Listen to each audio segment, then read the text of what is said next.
Y hablábamos de que la fe creativa nos habla de una manera específica de lo que Dios hace. Después hablamos la semana pasada de la fe doctrinal. Y la fe doctrinal nos va a enseñar lo que Dios tiene. Así como la fe creativa, lo que Dios hace, la fe doctrinal nos va a enseñar lo que Dios tiene. Y esta noche vamos a estudiar un poquito respecto a la fe perseverante. A la fe perseverante vamos a estudiar, si alcanzamos hoy, el tercer tipo de fe y el cuarto tipo de fe. Es número 1, fe creativa; número 2, fe doctrinal; número 3, fe perseverante; y número 4, fe consciente de Dios. Fe consciente de Dios. Vamos a orar. Padre, en el nombre de Jesús, oramos tu favor y tu gracia para con nosotros. Oramos tu misericordia, Señor, en medio de nosotros. Oro, Señor, que el Espíritu Santo sea tomando el control total y absoluto de nuestra reunión para poder ser instruidos, poder ser enseñados y poder caminar, Señor, promoviendo al invisible bajo toda estatura de la palabra. Te lo pido, Señor, en el nombre de Cristo. Amén, amén, amén. Bueno, entonces hoy vamos a estudiar fe perseverante. Fe perseverante.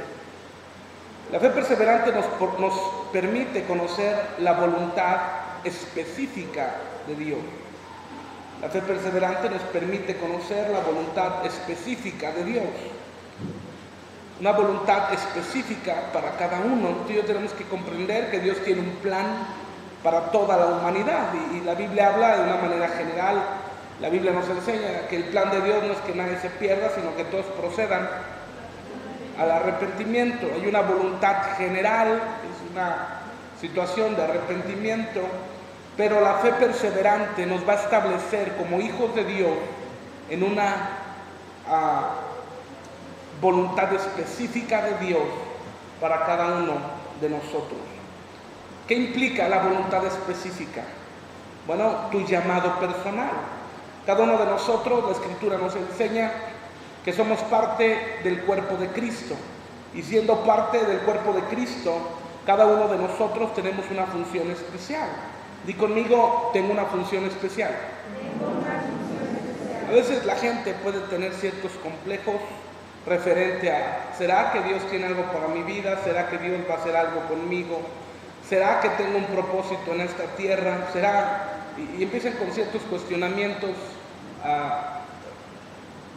de su alma. Pero tú y yo tenemos que tener un pensamiento muy concreto. Dios tiene un propósito especial para cada uno de nosotros.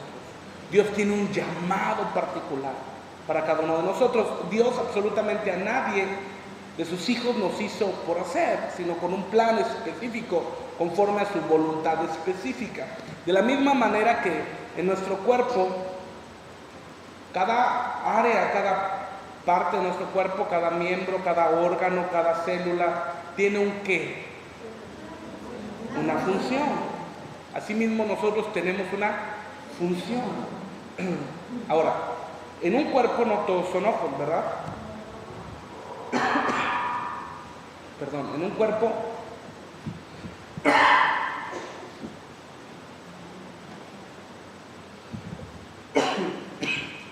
cuerpo no todos son ojos. Pero en un cuerpo tampoco todos son manos, en un cuerpo no todos son boca, en un cuerpo no todos son dedos.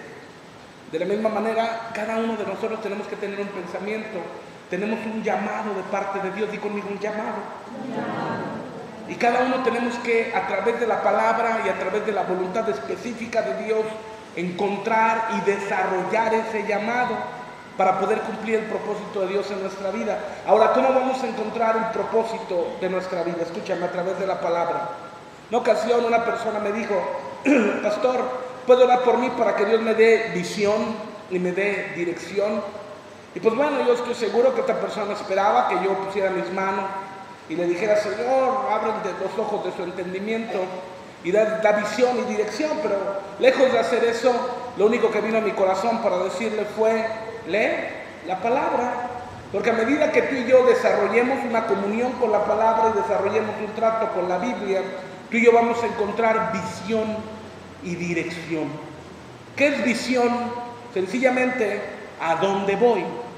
¿Qué es dirección? ¿Cómo voy a hacerlo?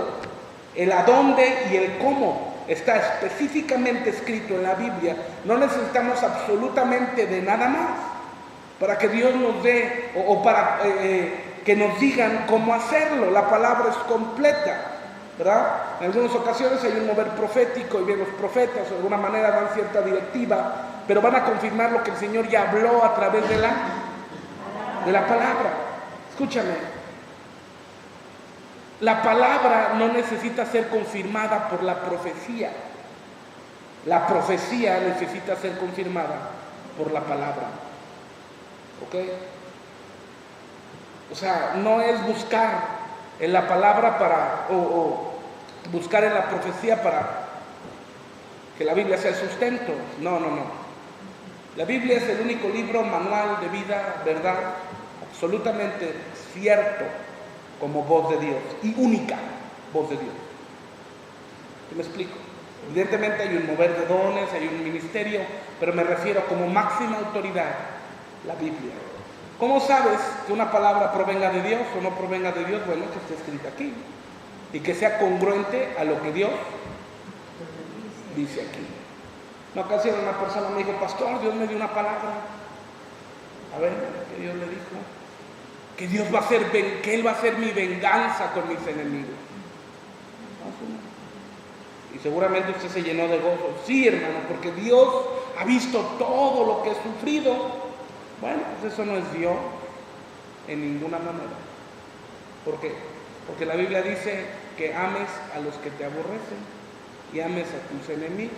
Entonces, si Dios dice: te voy a hacer justicia y voy a destruir a tus enemigos, al que te ofendió y te lastimó, pues ese no es Dios.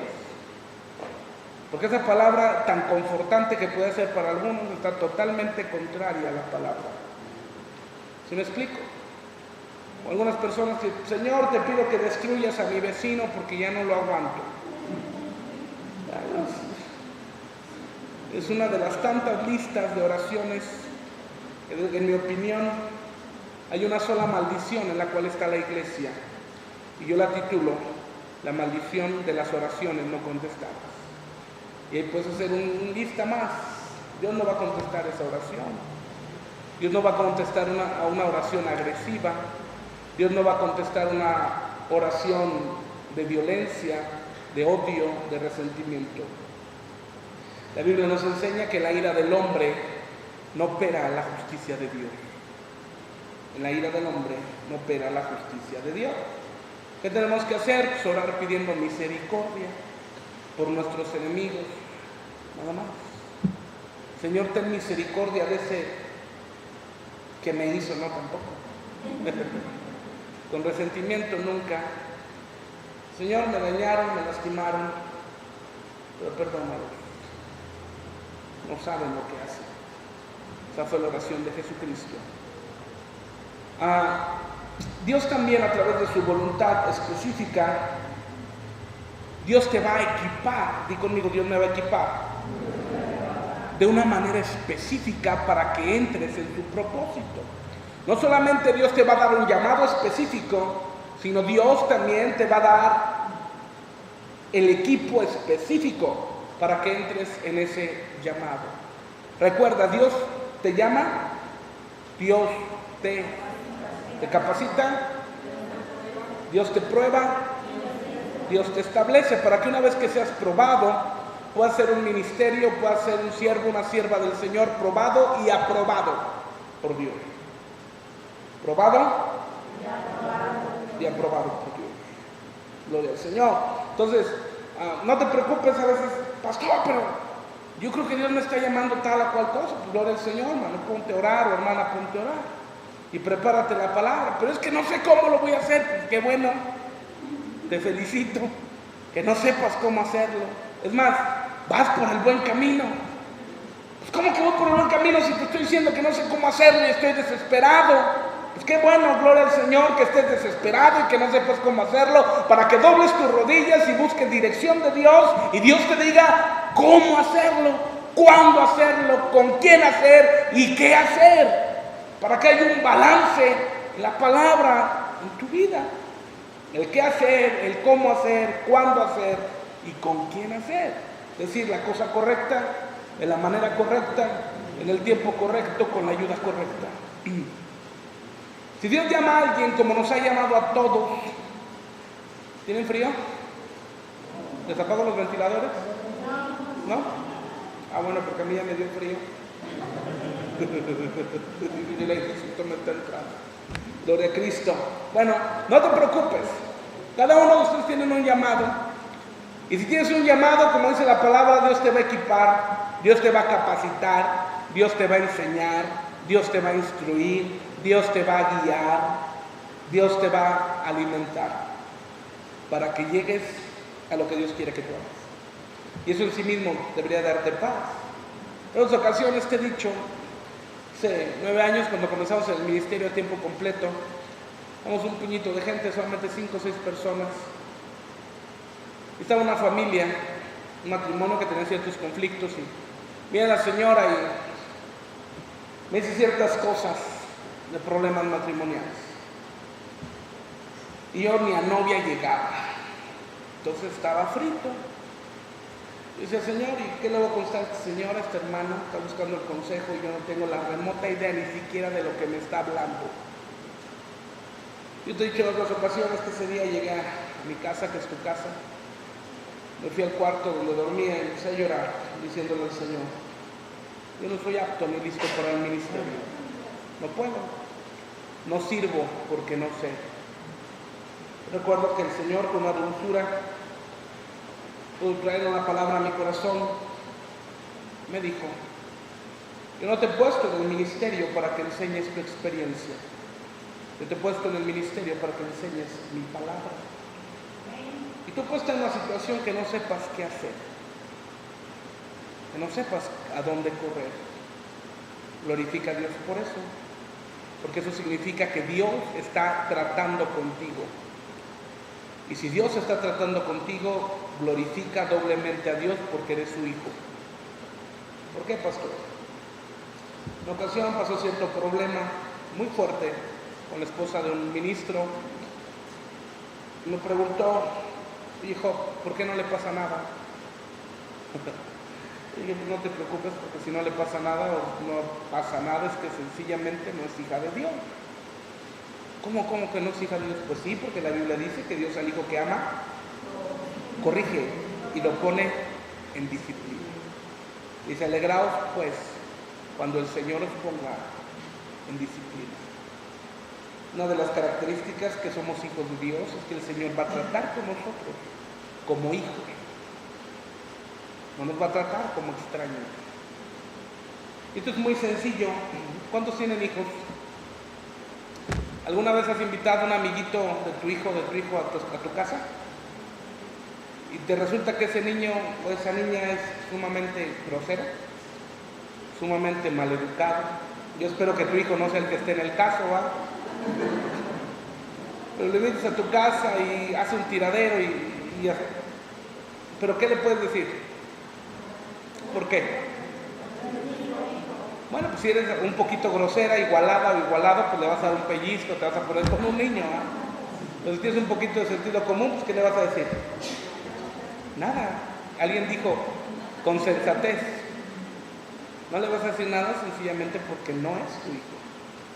Pero ¿qué pasa si es el contrario? Vas a la casa de algún hermano, alguna hermana, algún familiar, y tu niño empieza de travieso. Yo estoy en esa época, en esa etapa de trato personal. Y yo volteo con Keren y sencillamente le echo los ojos de miedo y ella ya sabe que en casa va a tener problemas. Aunque me diga, papi, pero es que el que quebró eso fue el otro niño, no me interesa. Tú vas a ver, te la vas a ver conmigo en casa, porque es mi hija, porque es mi hija. De la misma manera Dios va a tratar de una manera especial con nosotros, con sus hijos. siempre con un propósito, que entremos en el llamado que Él tiene para nosotros. Gloria al Señor. Ahora,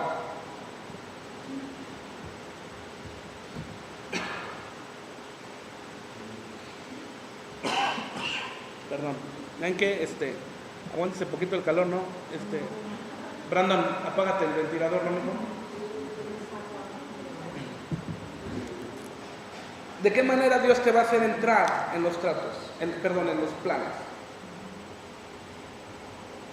A través de los tratos personales. Di conmigo, el Señor me va a hacer entrar en su voluntad a través de los tratos personales. ¿Qué son los tratos personales? Vamos a definirlos. Son la manifestación de su voluntad específica. Son la manifestación de su voluntad específica para ti.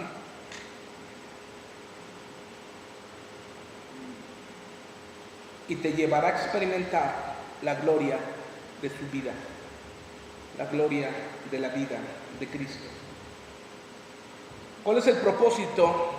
Bueno, más sencillo, que es un trato personal, son aquellas situaciones en las cuales Dios opera en nuestra vida, en situaciones que se salen de nuestro control, pero nunca se salen del control de Dios.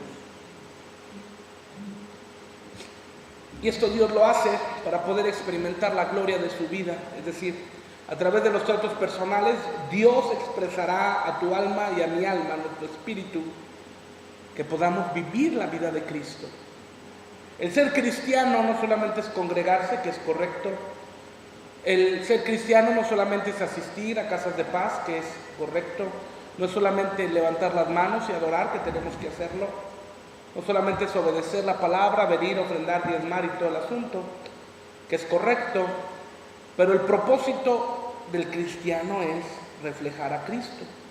La única forma de reflejar a Cristo es a través de la gloria de su vida. Y tú vas a llegar al conocimiento de la gloria de su vida a través de los tratos personales, a través de las situaciones.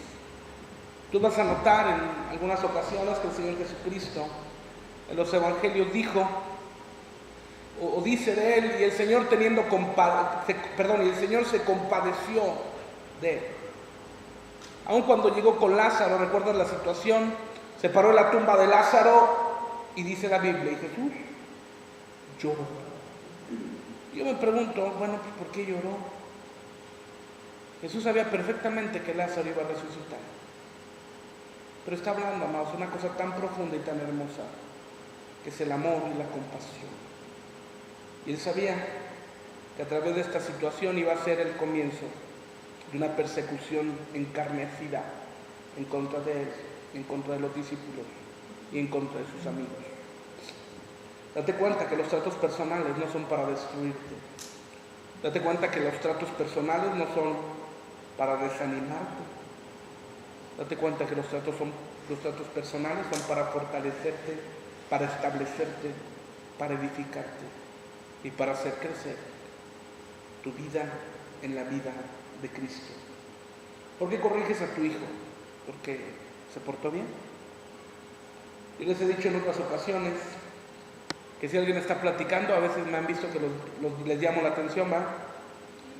¿Pero por qué llamo la atención? Porque están platicando. Sería imposible que a una persona que esté callada yo le diga, oye, fulano, cállate, porque ese pastor está medio raro porque no está hablando. Dios, a través de su voluntad y a través de los tratos personales, pues, va a pulir nuestro corazón. La Biblia en Jeremías nos habla del alfarero. Dice la Biblia que estaba el alfarero, la mesa giratoria y el instrumento de barro, que no quedó bien la primera y fue quebrado. No quedó bien una segunda vez y fue quebrado.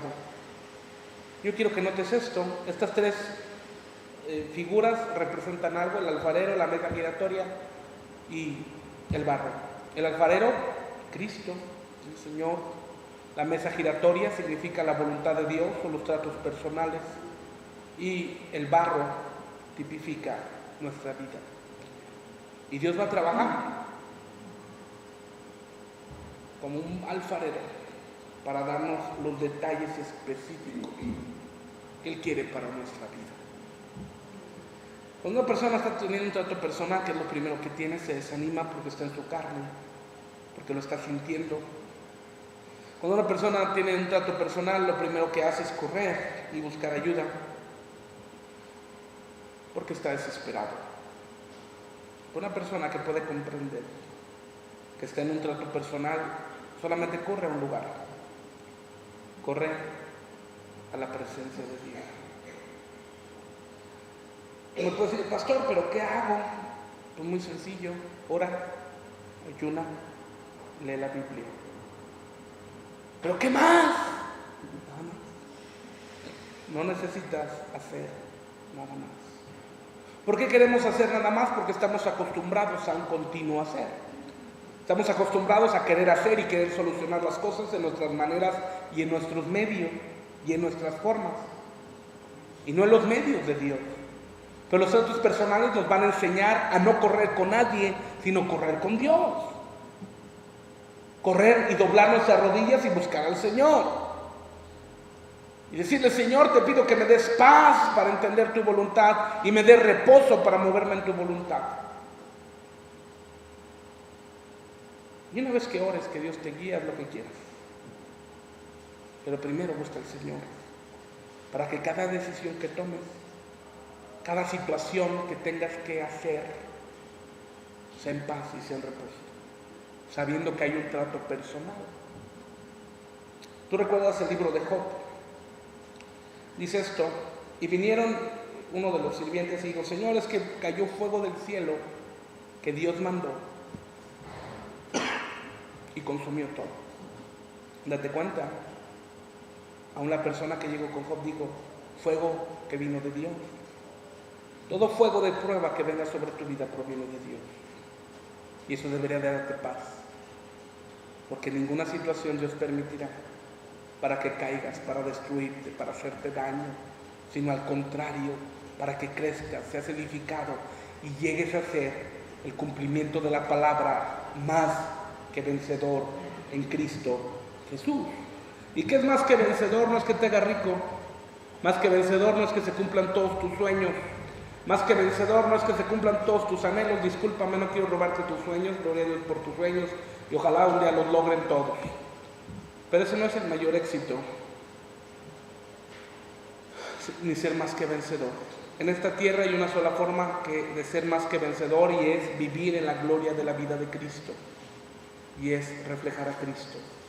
¿Cuál es el éxito supremo al cual todos tenemos que aspirar o deberíamos de aspirar? Como supremo llamamiento es una vez ser la esposa del Cordero. Muy sencillo, pero tan glorioso y tan trascendente. Hay una familia en la Biblia que se llama los recabitas. Está el libro de Jeremías. Y estos recabitas tenían una instrucción, una serie de instrucciones, pero tenían dos cosas. Ellos no probaban vino y no hacían casas, porque su padre se los enseñó. Hoy todos los hombres aspiramos, ¿cuál es el sueño dorado de toda esposa? Que tenga poquito de casada. Tener una casa con un jardín, con un perrito que ladre, donde mis hijos corran por las praderas de mi jardín que mide 2 por 3. ¿Sí o no? Y pues cuando éramos niños no cambió mucho la que crecimos. Antes jugábamos con carritos de juguete y ahora los mayores queremos unos carritos que son un poquito más caros. Pero ¿cuál es la situación? Yo no te digo que esté mal, gloria al Señor. Yo también quiero tener una casa bastante grande porque tengo muchos hijos. Pero ¿sabes que no me quita el sueño? Porque me preocuparía más no tener una casa en el reino de los cielos. No te quite el sueño las cosas materiales. De esas Dios se encarga. Pastor, es que si usted supiera que no tengo, Bueno, si quieres decirme, oro para que Dios trate contigo y te muestre qué es lo que quiere que hagas. Pero no tienes por qué afligirte. Ahora, a todos nos aflige la economía, ¿sí o no? ¿Sabes en qué momento te va a dejar de afligir o va a empezar en una disminución? Cuando sepas algo, o creas algo, o vivas algo, que Dios puede suplir a tus necesidades conforme a sus riquezas en gloria.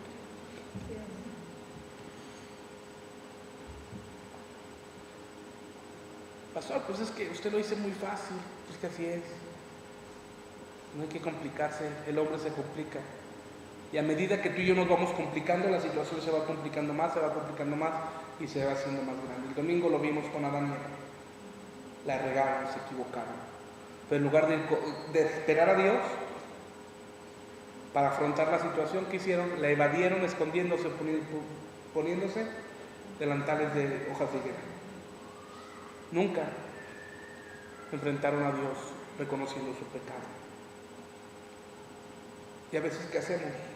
En las situaciones de tratos personales nos aislamos, nos escondemos, culpamos a Dios y decimos: Dios no está conmigo, Dios no me escucha, Dios no esto, Dios no lo otro. ¿Cuáles son tales mentiras tan grandes? Cuando no solamente hay un solo reconocimiento, ¿cuál es? Dios está tratando conmigo y se acabó el problema. Y así como hay un trato, tiene un comienzo, el trato tiene un final.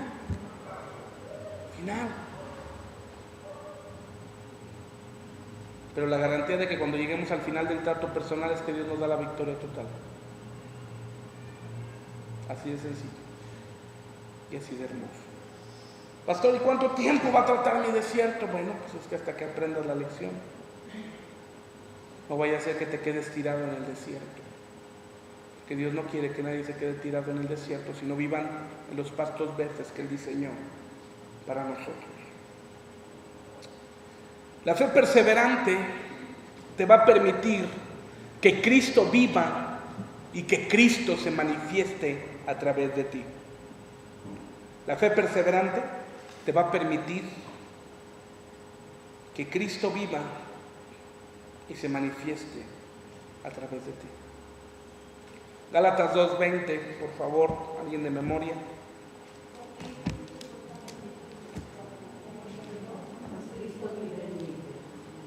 Sigue luego lo que sigue. Muy picudo. Con Cristo estoy juntamente crucificado y ya no vivo yo.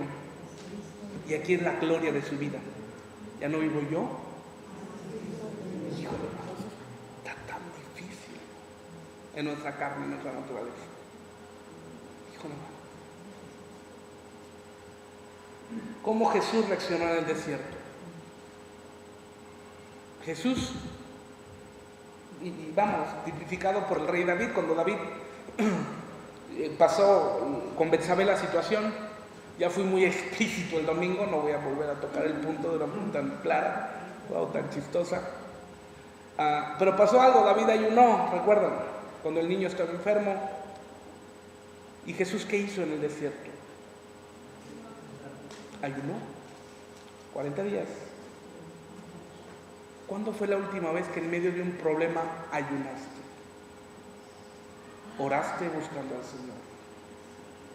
Un desierto personal, no de los hijos o de los demás. Un desierto tuyo. Un desierto tuyo. Escúchame. Pero toma el ejemplo de David y la diferencia aquí con Cristo. David recibió una noticia terrible. Su hijo murió.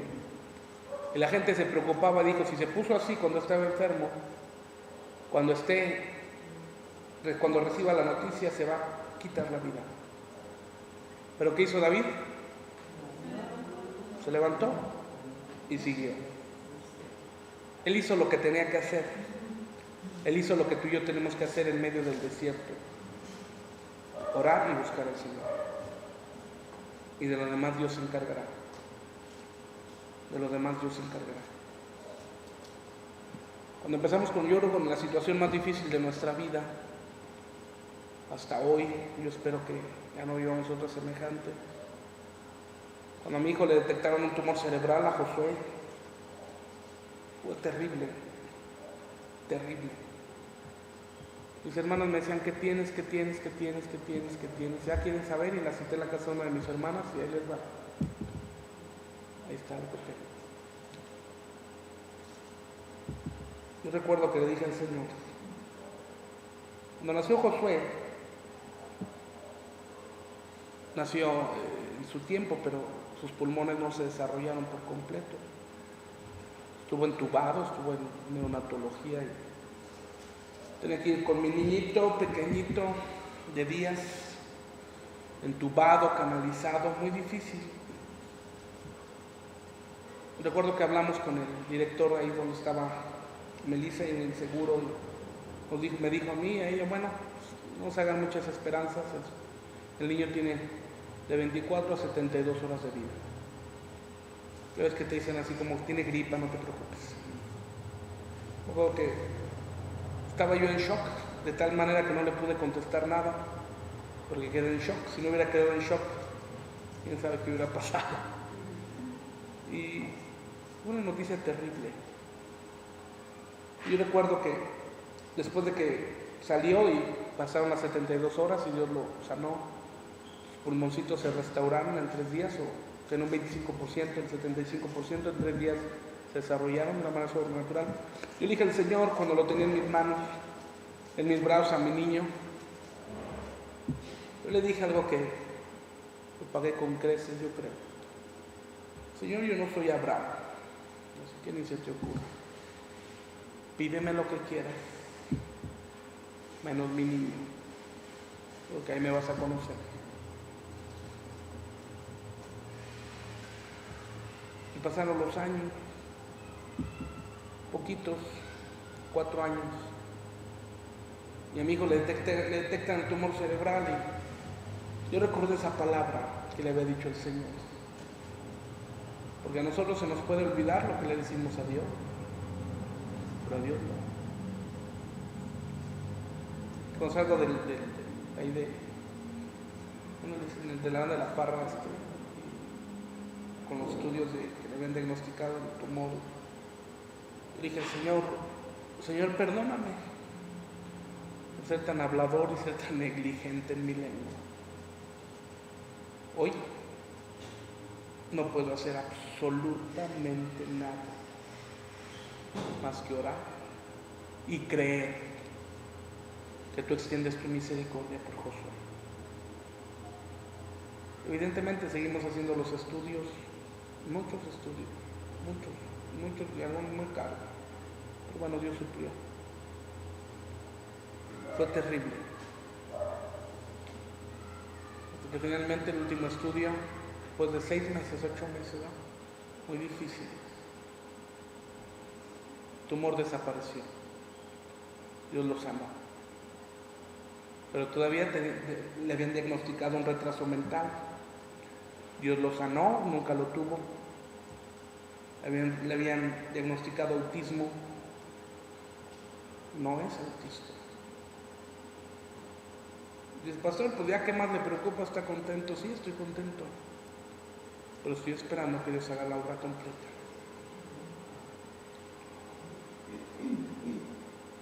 Cada uno, en diferentes maneras, tiene tratos personales con tal de que Dios cumpla su propósito. Pero creo que le dije al Señor, bueno, Señor, si lo sanas, pues gloria a Dios; si no lo sanas, gloria a tu nombre. Y tu poder no está en duda, tu poder no depende que sanes o no a mi hijo, pero si quieres, puedes sanarlo. ¿Y qué trató? Pues muchas cosas. A matar la autosuficiencia, a matar el yo puedo, el yo sé, para decir no puedo, solamente tú, no sé, tú lo sabes todo. Y en ningún momento, y te lo digo con todo mi corazón, jamás absolutamente renegué de Dios.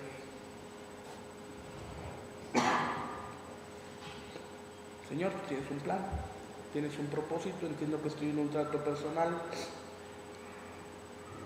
pero tú eres bueno. Tú eres bueno. Va a muchas terapias mi niño, y una de ellas que ya se la cancelamos. Conseguimos que cierta terapeuta que se ve muy buena y que fuera a la escuela y ahí estuviera con él una vez por semana, hora y media. Entonces se junta con la directora y dice esto la señora: bueno, José va a hablar. Bueno, eso yo lo sé. Me dice, pero bueno, o sea, también no pida mucho, no pida que sea un cantante o sea un conferencista o espéreme, apláquese ahí. Ahí quieta. Usted sabrá mucho, pero mi hijo va a ser un predicador.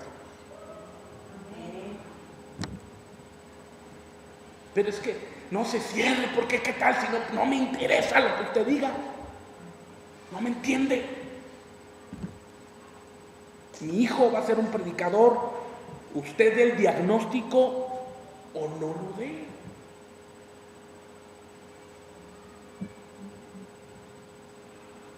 Porque esa es la palabra que yo tengo de parte de Dios.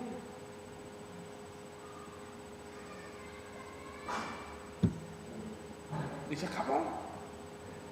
Duele, sí duele, a veces duele mucho, pero es un trato personal que Dios quiere tratar con nosotros. Hace como un mes le dio una crisis, casi no le dan, una o dos veces le han dado, después de un miércoles que ahí traigo entre ojo y ceja, como dicen, alguien que lo hizo enojar aquí en la iglesia, y ahora el fuego del cielo, pero no le cayó, pero bueno. Y el niño estaba acostado conmigo porque por lo regular duerme conmigo, porque no duerme si no está con papá. Cuando, gracias a Dios, ya no viajo, pero algunas veces que tengo que salir es un problema porque se duerme con papá todos los días. Y ese día estaba conmigo y se desespera y decía, papá, y se me acercaba al oído. Pero no le entendía, no se podía expresar. Nos esperamos, lloramos. Le dije, Señor, muéstrame, va. Dame don de ciencia para saber qué quiere decir el niño. Y no, Dios no me dio nada, porque entendí un propósito. Dios es bueno. Dios es bueno. Yo le dije, mi hijo, pues tú vas a tener un testimonio que decir. Como Dios sanó a Moisés, Dios te sana a ti. Todos los días cuando lo llevo a la escuela, cuando voy por él, oro por él. Oramos en el camino. No digo, Señor, sánalo. Señor, gracias. Porque estás haciendo tu obra perfecta. En él, en mí y en mi casa. Gloria al Señor. ¿Por qué te digo esto? Una vez alguien me dijo, pastor, es que usted habla así porque a usted no le pasa nada, usted vive sobre rosas y miel de hojuelas. Yo me imaginé como una alberca de cornflakes y que yo nadaba ahí. Cuando me dijeron eso, no es así, amado. Pero eso no implica que me amargue, eso no implica que me desanime, o eso no implica que deje de hacer lo que tengo que hacer. Porque tengo un entendimiento. El trato personal es para que viva Cristo en mí.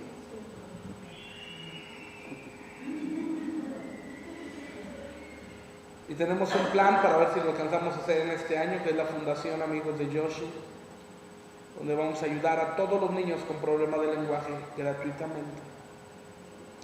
Eso va a ser lo primero que vamos a hacer. Y sabes, está en cierto lugar y me traen un niño de 12 años que nunca había hablado. Pastor, yo sé que Dios puede hacer milagros. ¿Pudiera orar por él? Sí. Yo oro por él y el niño empieza a hablar. Yo le dije al Señor, gracias, porque así como sanaste a este niño, así sanarás a Josué. Gloria al Señor. Vamos adelante, 2 Corintios 4:10.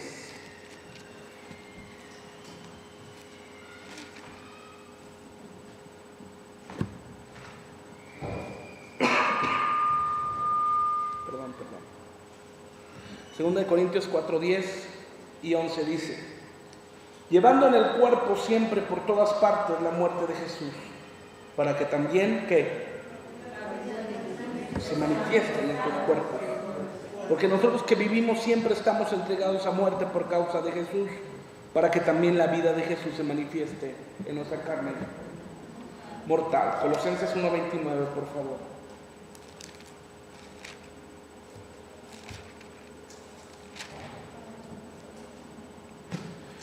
Para lo cual también trabajo, luchando según ¿qué?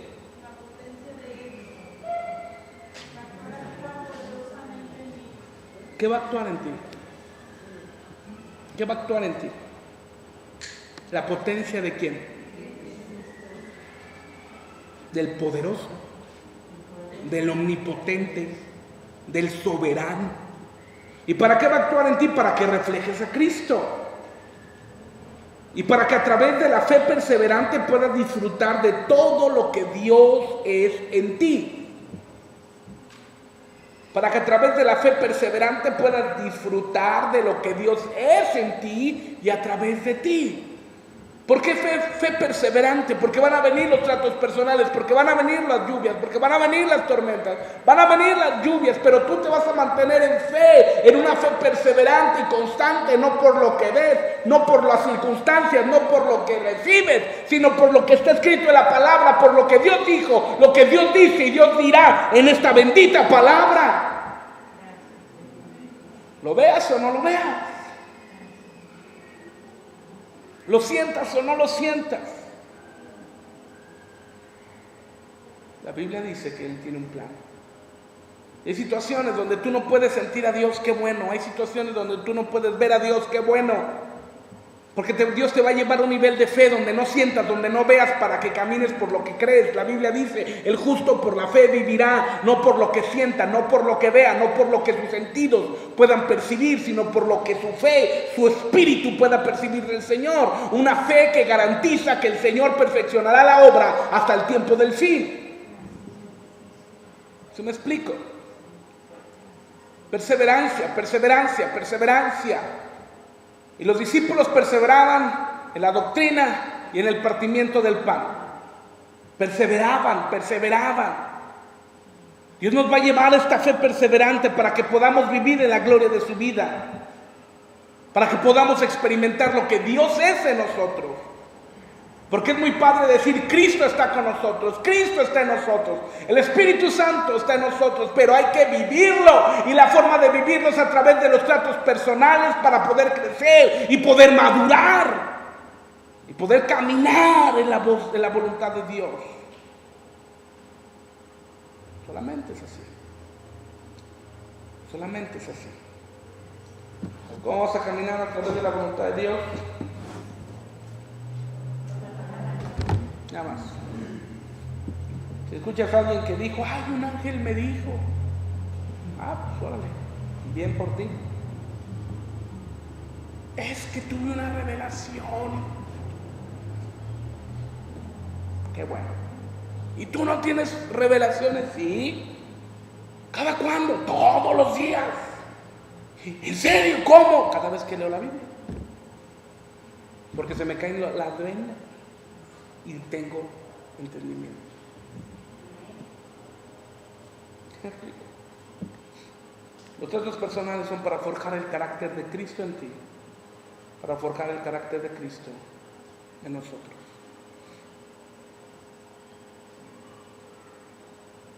No tienes más que hacer, no tengo más que hacer, sino perseverar creyendo que el que comenzó la obra la terminará perfectamente hasta tiempo.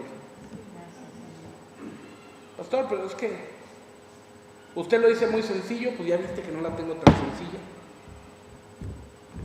Pero tengo una opción: o me tiro al desánimo o me tiro a la fe.